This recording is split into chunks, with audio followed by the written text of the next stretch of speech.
Welcome to the Creative Piano Teaching Podcast, the place where teachers from around the world meet to share innovative ideas about music education. Listen and learn as we help you motivate your students, grow your income, expand your studio, and become a more creative piano teacher.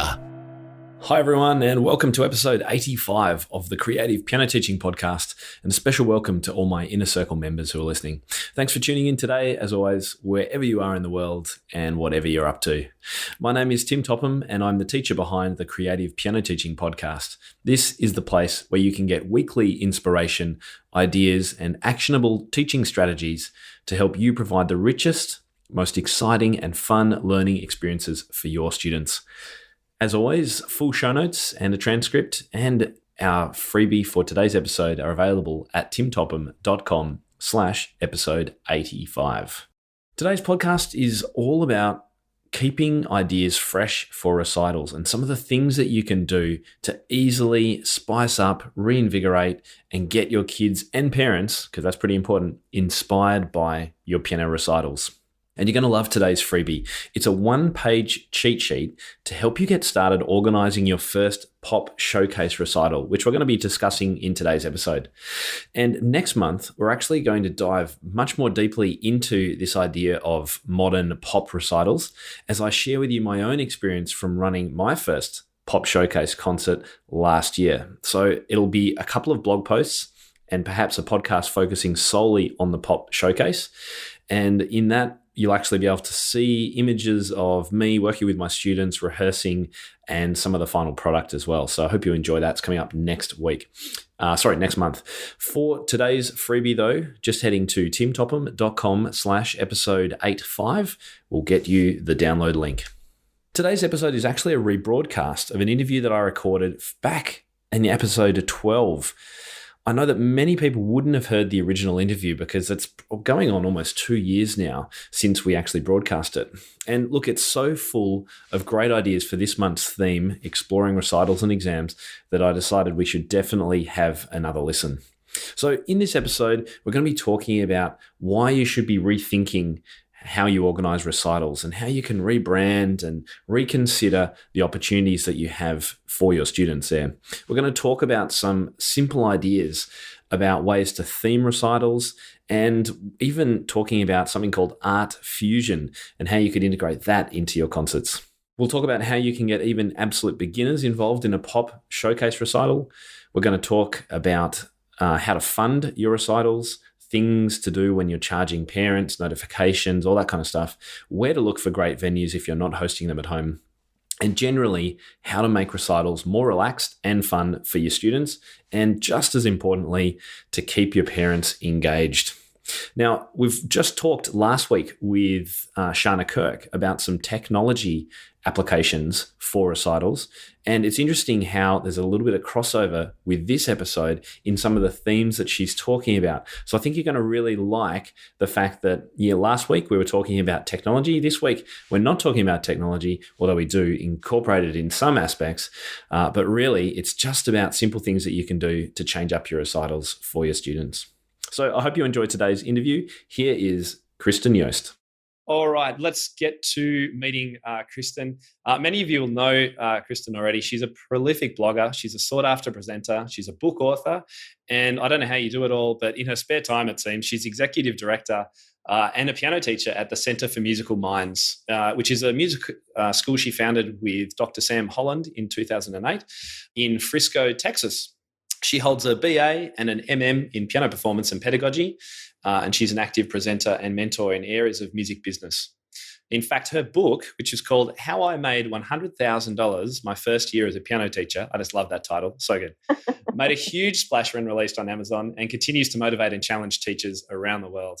And I met Kristin at the NCKP this year, where one of her talks was, with a couple of other people actually, all about piano recitals. And it was so good, Kristin. So welcome today, and thank you very much for being here.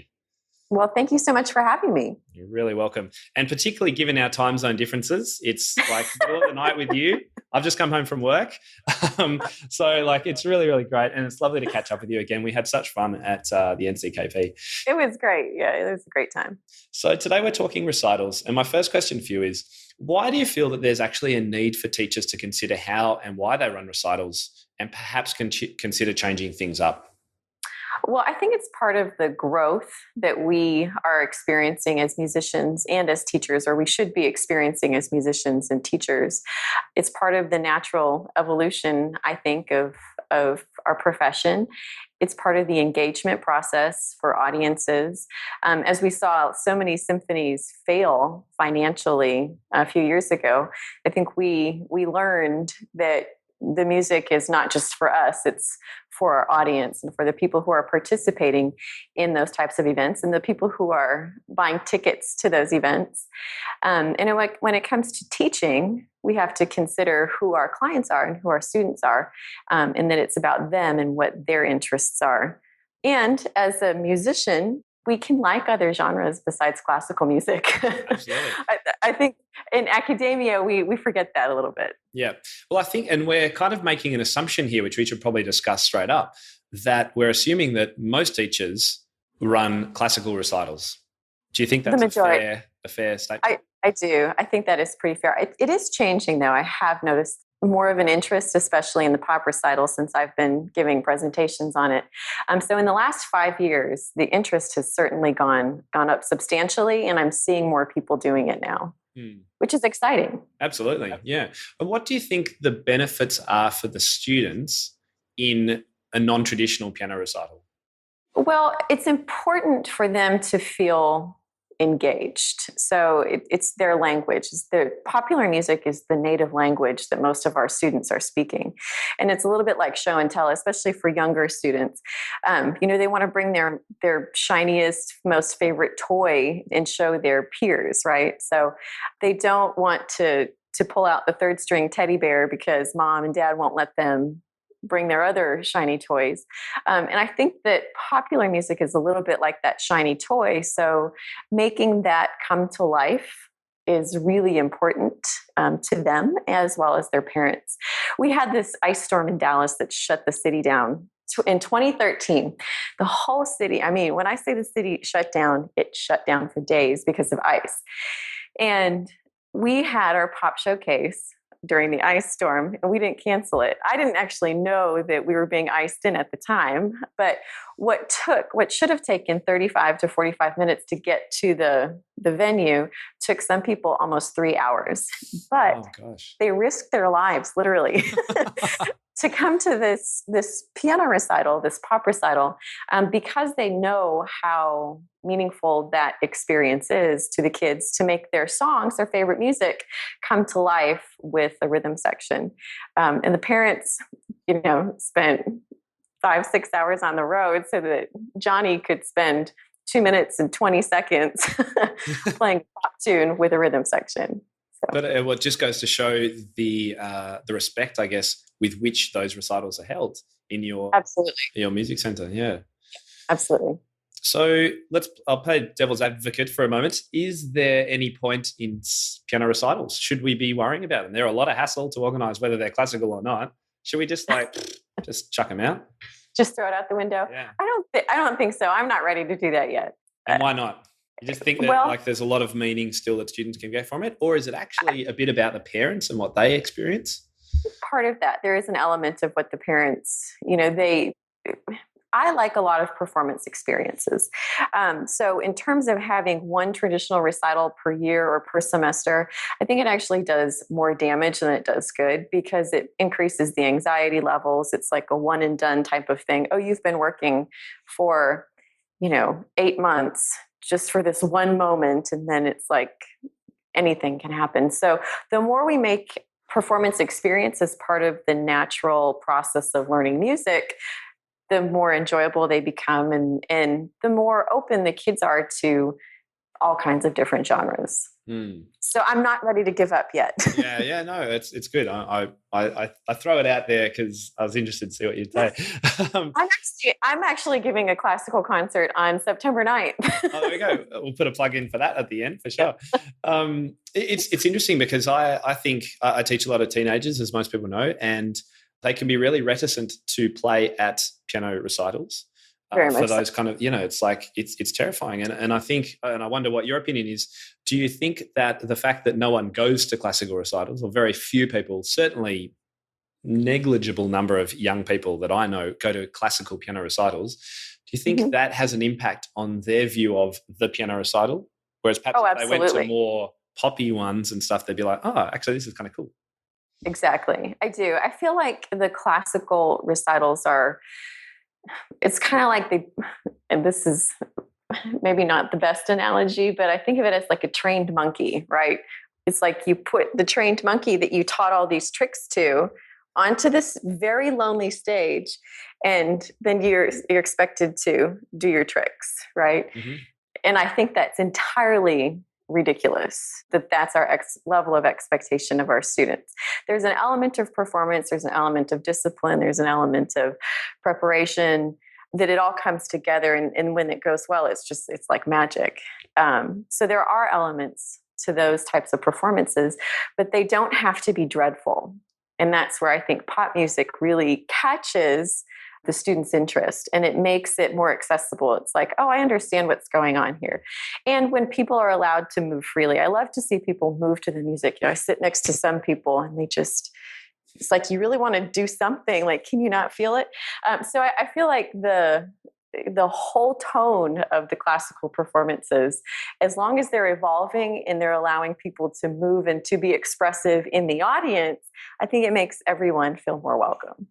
Yeah, it's that kind of like recital, like, yes, just can't move. When do I clap? I don't know. Or like, right. Yeah, it's horrible, isn't it? Yeah, it is horrible. Yeah. And I guess, I think about it as being, well, maybe, there's elements of that we should teach our students, should know not to clap during the movements. And then I think, does it really matter? Does it really matter?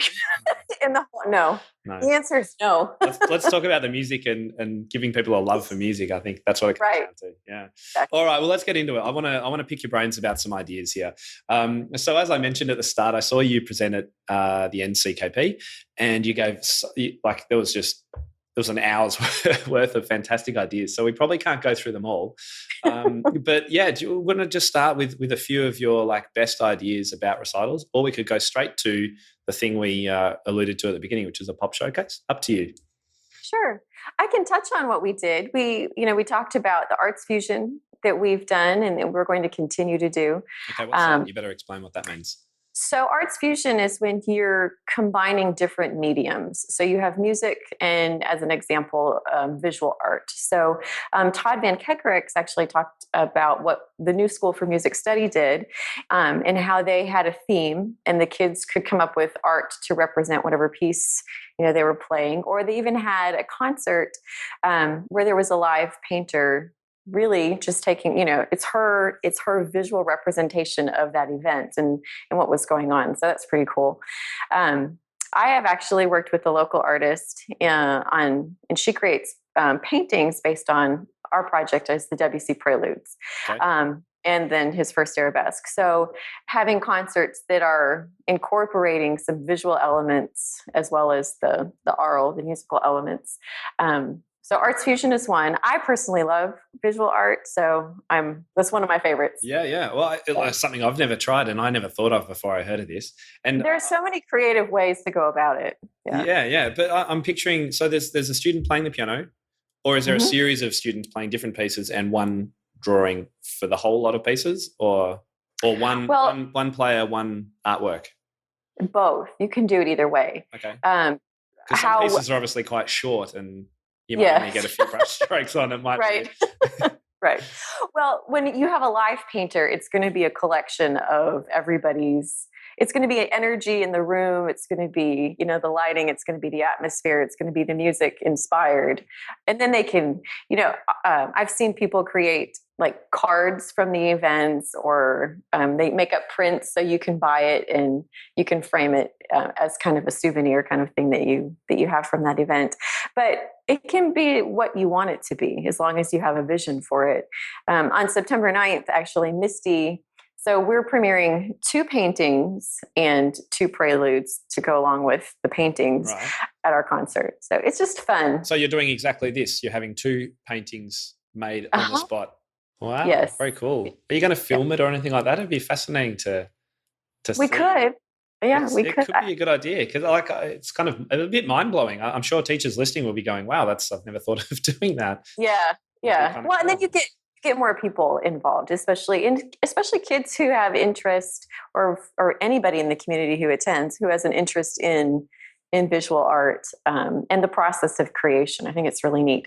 The idea is to keep it, under an hour or so, because otherwise it just becomes, one of these types of things. Attention spans are short at the best of times, aren't they?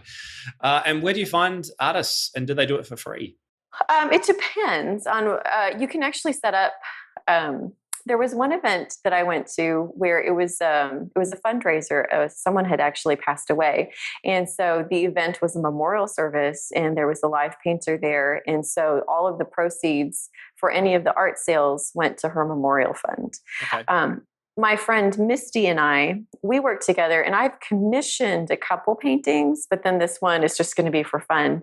And then if people like it, then they can buy it from her. So she'll make something off of that. And I imagine if you use students from the school or friends of the piano students, maybe they'd be happy to do it for free because it's fun. They do. Yeah. The kids especially. Yeah.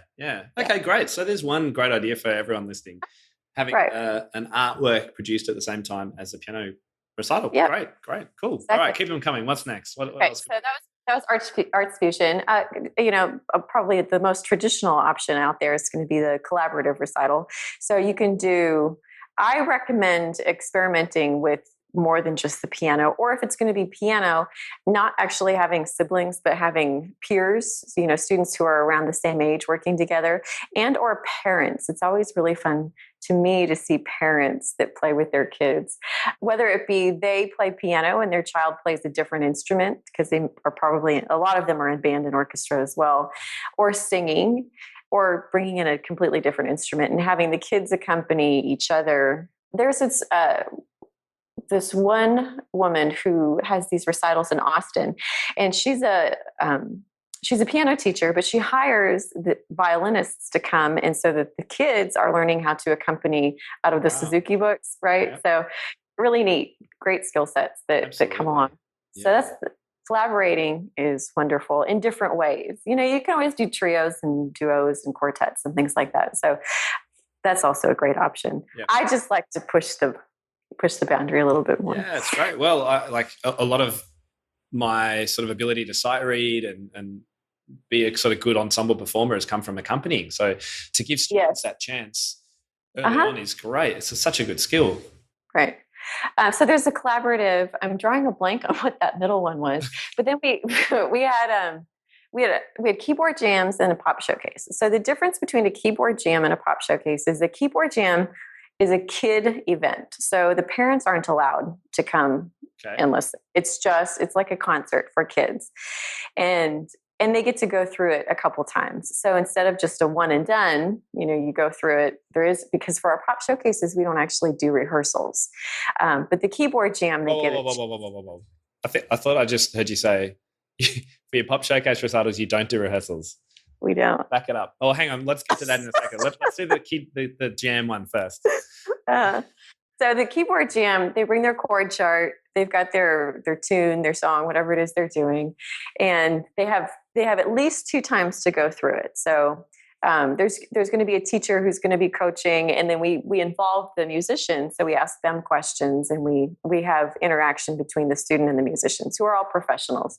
And then the audience. Professional bass and drums? Bass, drum, and guitar. Okay. So you hire 3 professionals to come in and play, and the kid gets 2 chances to play each piece. So one's like is that what you mean? At the recital sort of thing? Yeah, so you kind of see the process of the group working together, and that's why you call it a jam, I guess. Yes, exactly. Yeah. Versus the pop showcase, which is all preparation beforehand. And then everything you see in those videos, right. Everything you see in our pop showcase videos that's it. Right. Okay. So they count off, they practice counting off. The guys know when to... Hang on. We've got to start at the beginning of this. So the pop showcase thing now. Now this is the coolest idea, because I really love this. So how does it work? How do you teach? What do you teach? Do all the kids learn pop, or just a few of them? Well, yes. So anybody who comes to the Center for Musical Minds knows that they're signing up for it's a combination. You're going to be learning the traditional classical, familiar repertoire, as well as the standard classical repertoire as you advance, right alongside of contemporary music. So that means whatever's going on currently. And you actually make that a clear expectation right at the beginning. Parents see it. Very much so. You're actually going to be learning a mix of things. Yes. I think that's great. Yes. Yeah. Yeah, exactly. So it really is it's very balanced. Because I teach popular music, I'm oftentimes labeled as someone who's a pop teacher, which means that automatically, they default to, oh, well, you must not be a serious teacher, which is completely false because it's not either or, it can be both.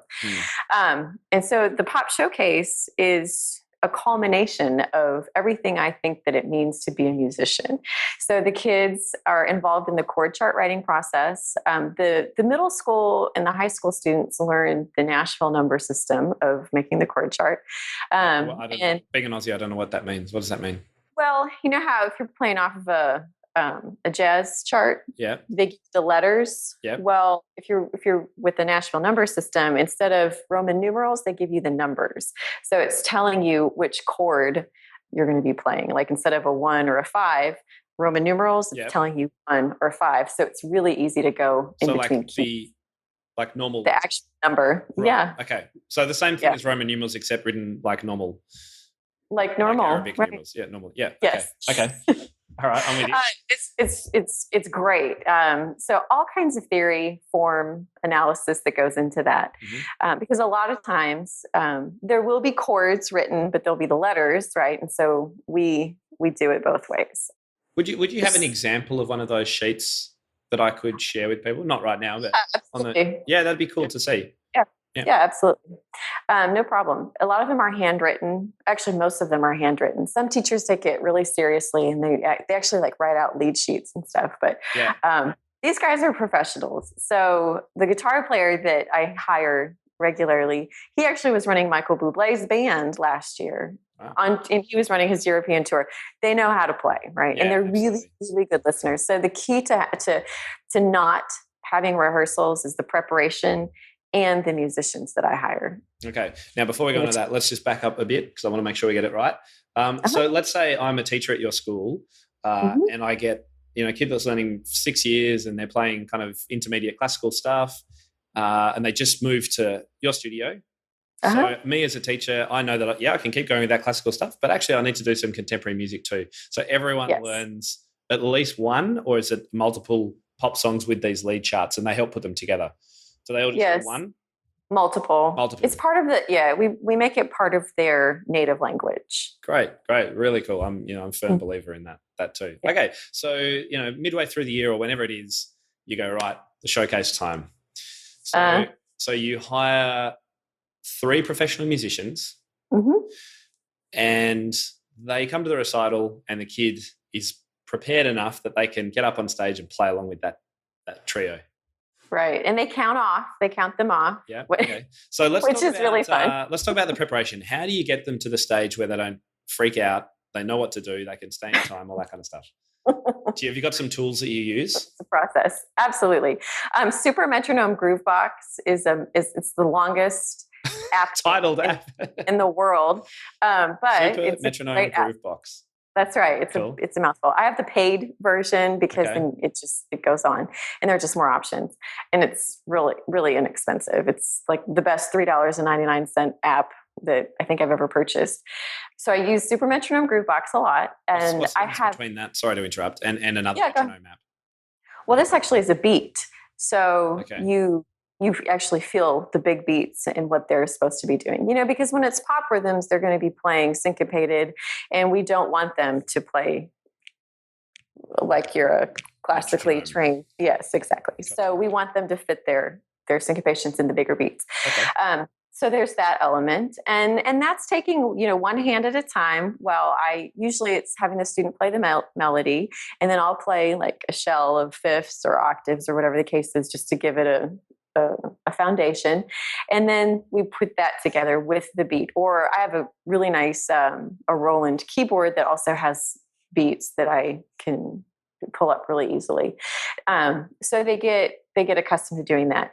I oftentimes will make a track in GarageBand and just play the harmonies and then add a little bit of melody in there so they can play along with that at home. And they'll have a slow speed, a medium speed, and a performance speed. Okay. And the key to any successful performance, whether it be classical, pop, or otherwise, is going to be the student can take it apart. So in addition to being able to play the performance speed, they're also practicing regularly at slow speeds and at medium speeds, even though they reach the faster speed. Because when you play with other musicians, you've got to be really solid. Yeah. Yeah.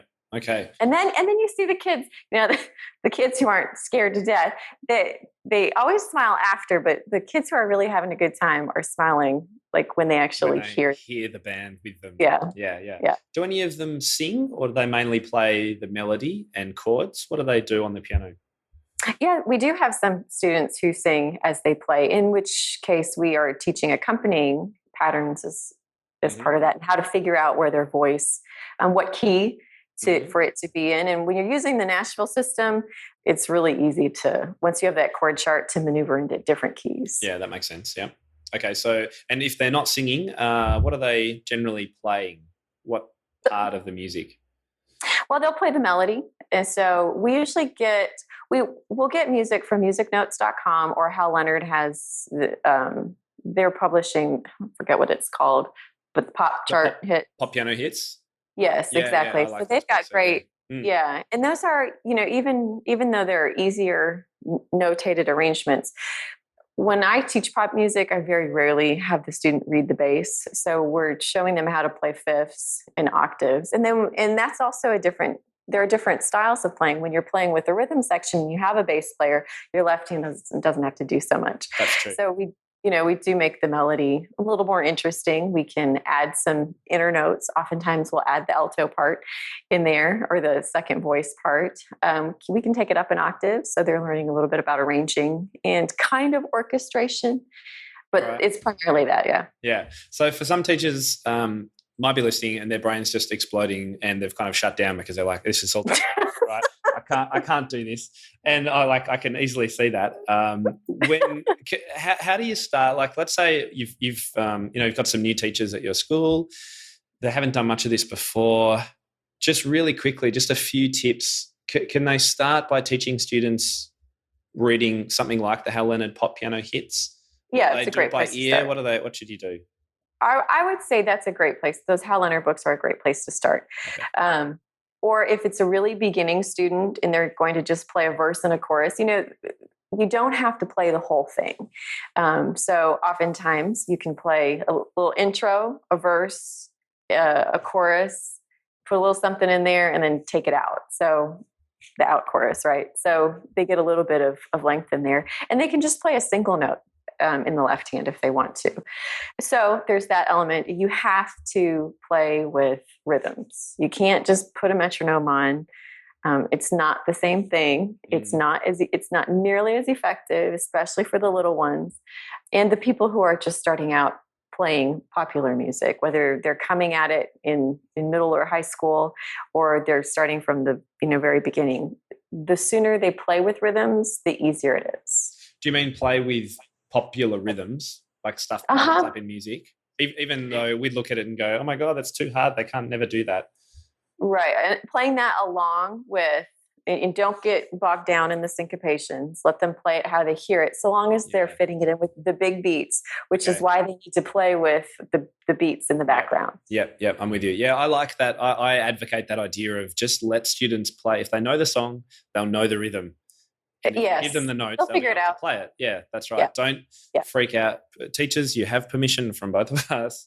You don't have to read every dot and dash on the music. Please don't. I can't read half the music transcriptions that are written out there for pop music. Well, it's not made for solo piano, so we have to adapt from there. Yeah. Yeah, exactly. All right, I'm with you. All right, so you've got the kids are ready. Now tell me about the performance. Why don't I just get my little brother to play bass or whatever, or the guy down at, I don't know, down the road.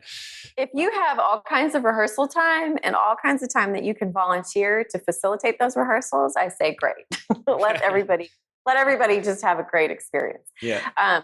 But I want it to be an experience that they remember and that is meaningful to them. So they've made their song come to life.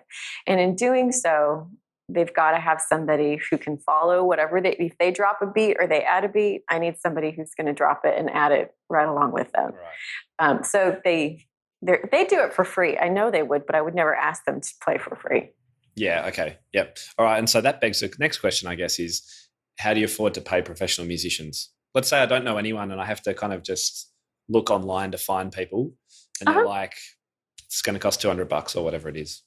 How do you cover those? That's great. Oh, okay. $500, whatever it is. I don't know.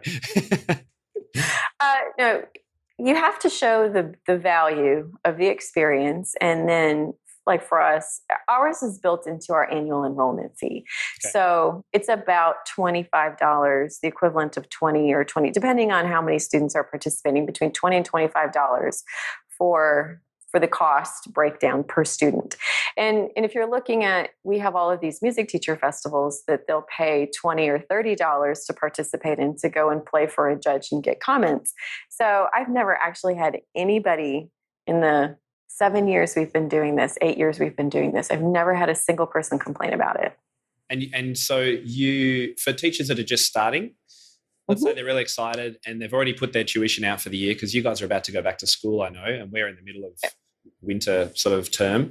Let's say they're really excited and they want to do it. Could they charge for, if they made a convincing case, and I know you've got a video that can help that, could they just say, look, it's going to be $20 entry effectively? Do you think absolutely you've ever done that before? Yes, absolutely. Okay, great. You have to show them, you have to educate them. So you have to communicate what it is you're going to be doing and the value of what it is you're going to be doing. Show them some examples, and I would be extremely surprised if the majority of people didn't say, sign us up. How much do we owe you? Where do we send the check? Or, But particularly, I assume after you've done one anyway, and the word gets out. Right. It's like, yeah. Yes. It's huge. Yeah. Now, you had a fantastic video. It just about made me cry that you played at your presentation at the last conference. It was showing the teachers' reaction and showing kids on stage and things. Is that something that's online that I could share with people that they could use to help educate their parents? Yeah. Yeah, so we can put a link to that on our show notes page. Yep, that's no problem. That would be a great help. So this video, for those of you who weren't there, just it was really professionally done, and it interviews parents about their experience, shows kids playing, it shows what it looks like and how it works. I thought it was really, really good. Thank you. Yeah, it was great. Okay, so we'll definitely get a link to that. Yeah, that's great. Okay, so we've got really good sort of ideas. And I think the other one, you mentioned that you'd forgotten the middle one. I think it might have been about themes. Perhaps. It was. I remembered a couple minutes. Like you had colours and... Yeah, just different. Right. It's having a themed event. So it could be a Disney concert recital, or it could be it was Ryan Green I think it was Sonatina in Colors, and he played yellow. And so he created a slideshow to go with all things that reminded him of yellow that we scrolled through during his performance. We do a Grammy performance, as well. And the Grammys it's a kid concert, but they all play, something that is artist quality. If we talk about the Grammys, it's a great education process, and they get, artist of the year, and they win a recording contract so they can. Oh, cute. That's cool. So just kind of thinking outside of, or a decade, right? So thinking outside of the traditional, very square, narrow box. Okay. the tired box. Yeah. What would be in the tired box? Just so I know if I'm tired. a standard classical hour and 15, 20 minute recital where, everybody's it's just classical. Down. Okay, yeah. Okay. No, I thought you were I thought you were saying that there are themes that are a bit tired. Oh. So, like everyone does the Wild West or... Oh, no. If everybody's... No. I wouldn't do like a genre. I wouldn't do an all classical recital unless you're going to have costumes involved, or you're going to have, if you're going to do a Baroque type of thing, make it make it more interactive. And so there's a storyline that goes along with it. That can actually be great if you present the, All right. No, this is so good. So many ideas. I really love it. I'm thinking, space now. That's kind of the next thing, I guess. So I remember my teacher when I was young, she used to squeeze all of us, like, I don't know, there would have been 60 or something people in her house, and she'd open all the doors and we'd be out in the kitchen and all this. Yeah. Because I assume you'd need a decent number of students performing to make it financially viable and to make it a fun event, or maybe not. What would you say you need? Sort of a bulk number, like 5 kids isn't enough, but 20 is so good because it's a great crowd? Or yeah, well, whenever I do house concerts, I always limit it to 10 or 12. Okay. So it has to be small. When it comes to the pop showcases, we have done those. The keyboard jam we can do just in a house too, because it's just the kids, right? Mm-hmm. But as far as space, there are some really wonderful public libraries that have grand pianos that you can, oftentimes taxpayer dollars have funded them. So you just have to get on the list. You may have to bring in a keyboard and set that up, which that's the challenge. It's always, for me, it's always a challenge of, okay, where can we find a nice instrument because they're not used to playing on keyboards. If they're going to perform on a keyboard, I would make sure that they played on a keyboard because it's so different. Yeah. Or, churches are great if you're a member of a church, universities, schools, depending on how the school rental system, the hall system works. Those are great options. Community centers. Like we have a senior center in Frisco that I could rent out for the whole day for like a ridiculously cheap amount. Yeah. So they're options. A little bit outside the box. Yes. Yeah. Yeah, exactly. And I guess the cost of that, and do the professional musicians bring their own amplifiers and things like that, or do you need to supply that too? No, they bring everything. Okay. But if the pianist wants to sing, you'd probably need a mic and a little PA of some sort? Uh-huh. Yeah. Okay. Yeah. So all of that you just have to take into consideration. So the cost of the musicians, any equipment, the hire, and then divide that by the number of parents. Right. Exactly. And chances are the professional musicians, they would have if you're friends with them or if you know them from whatever organization, they will probably have access to a vocal mic and an amp if you really need to do that. Otherwise, you're looking at probably $100 for a vocal mic, just like the Shure. It's a nice vocal mic. You'll need a stand for the mic, and then you'll need I have a Roland Cube, which was like $200, but you can get something in that price range. So you're looking at, for an initial investment, you shouldn't have to spend more than $400 tops. Yeah. Okay. It's good. It's really exciting.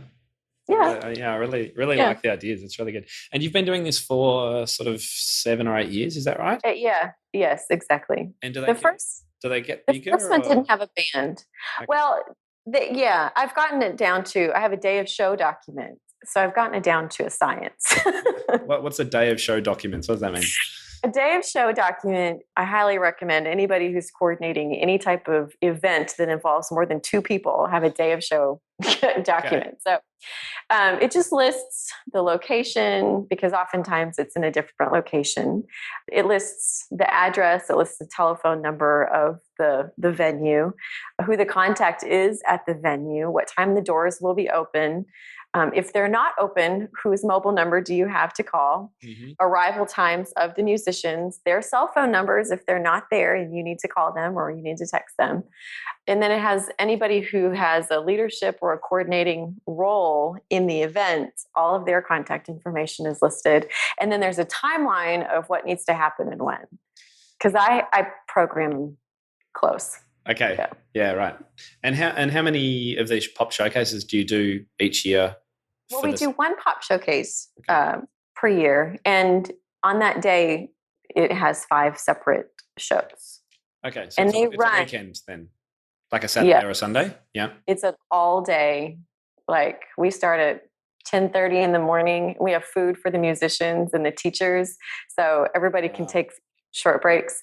But we knock it out. Okay. Now, don't freak out, everyone listening or watching, because you don't all have that many students, of course. So just so we don't freak everyone out, can I kind of pick your brains for where should teachers start? So let's say they're people listening, one of them are like, yeah, this sounds really cool. Can you just take me through first couple of steps? What should I do? Sure. If you're getting your feet wet, I would say start small. It doesn't even have to be a studio-wide event. You could, if this is really your first venture into it, it depends on your level of comfort in popular music. So obviously you're going to have to look at some resources, musicnotes.com and the Hal Leonard Pop Hits. Mm-hmm. I think you. Yep. I'll put links to both of those. Yeah. Yep. Those are really the two best places. There's lots of contemporary Christian music that's going to sound great. Hal Leonard, I think, has the publication rights on those too. There's a great book that I can't think of the title, but I could get it tomorrow. Mm-hmm. So it's playing around with, and when I say playing around, it's learning how to make popular music sound good.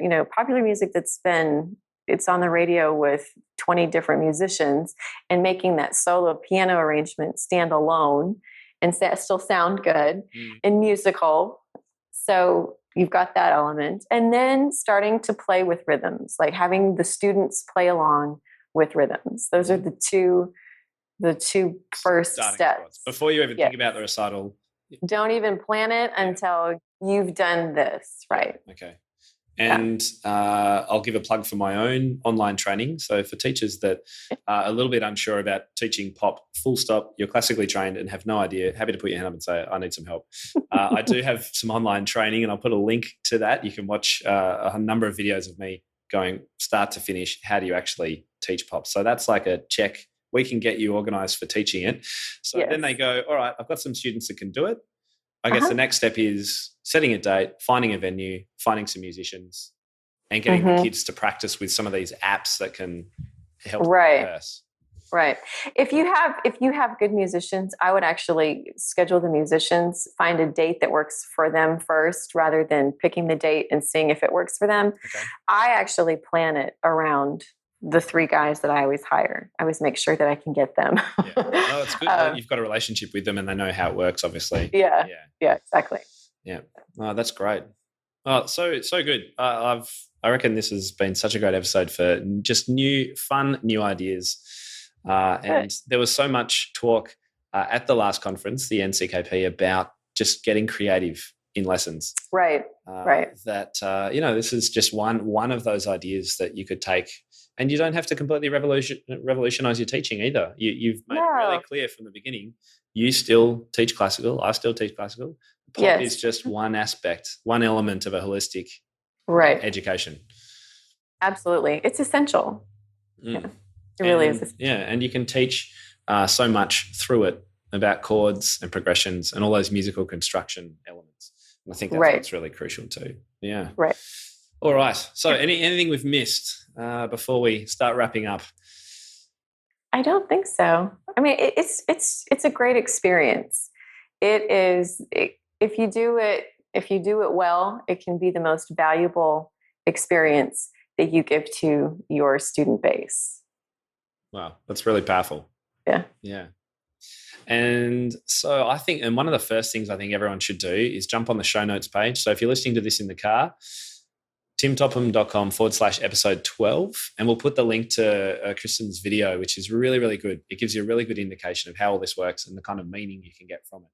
So start with that perhaps, and then there'll be a section for comments under the show notes. Please leave your questions, and I'll either ask Kristin if she can sort of respond to some of them if I can't help, so we can really just get as many people onto this as possible. And I would love to hear from you guys. If you've tried it out, how did it go? And if you've got some tips for everyone, that would be really, really good. Now, we'll wrap it up, and I just want to talk about you've given away a great little cheat sheet, which I'll put on the show notes page too. It's the Pop Showcase Checklist. So this is just step by step. This is what we've been talking about. So if you're interested in this, grab that download. It's fantastic, and it just gives you a step by step. You can kind of tick the box as you go through and get organized, can't you? Yes. Yep. Really, really good. Thank you very much. It's a great outline. Yeah. And look, before we go, we should talk about how they can find you online as well and the things that you do. So what's your website and all that kind of stuff? Well, I have two websites. So I have my company website, which has teaching, how we run our music school. So that's centerformusicalminds.org, and it's the British spelling of center. And then my personal website, which has more of my professional presentations and things like that, available for teacher education, is KristinYost.com. Great. And we'll put links to those two there too. And just before we started recording, I was talking about your book. And you mentioned that you've done an update, or you're currently in the process of doing that. Did you want to just let people know about that? Because that sounds like a lot of fun. It is. It was desperately needed. So I went through and I updated all of the content to reflect the changes that have happened since it was originally published. And there's also an updated section of chapters that it's basically saying, okay, so what's next? You've run a successful studio. You're thinking about making that jump. You're ready to make that jump from independent teacher to music school owner. And so there's a lot of great content in there. And I actually have a lot of information that I contribute. I was a contributing author for David Cutler's book, The Savvy Music Teacher, which is coming out in September, I believe. Okay. So he has a lot of great information in there too, that piggybacks off of everything we've talked about today. David Cutler, was it? Yeah. Okay, I'm going to do some investigation. And episode 7 as well, I interviewed Carly McDonald, I think it was episode 7, in about the question was, how do we actually start hiring other teachers if you want to build your studio? So that was the similar kind of topic. So check out episode 7 if you haven't listened to that too. And I'll put a link to your new book when it comes out for sure. Yeah, that'd be great. Brilliant. Well, look, fantastic speaking with you. Thank you so much for your time. As always, it's been a pleasure. And I just can't wait till I'm back in the States and hanging out with you guys all again. It was great fun. Ladies and gentlemen, that will conclude this evening's entertainment. Oh, thank you. Thanks for listening to the Creative Piano Teaching Podcast. We'd love to help take your teaching to the next level as a member of our supportive community. Use the coupon Piano Podcast for $100 off an annual membership of Tim's Inner Circle today. To find out more, head to Tim Topper.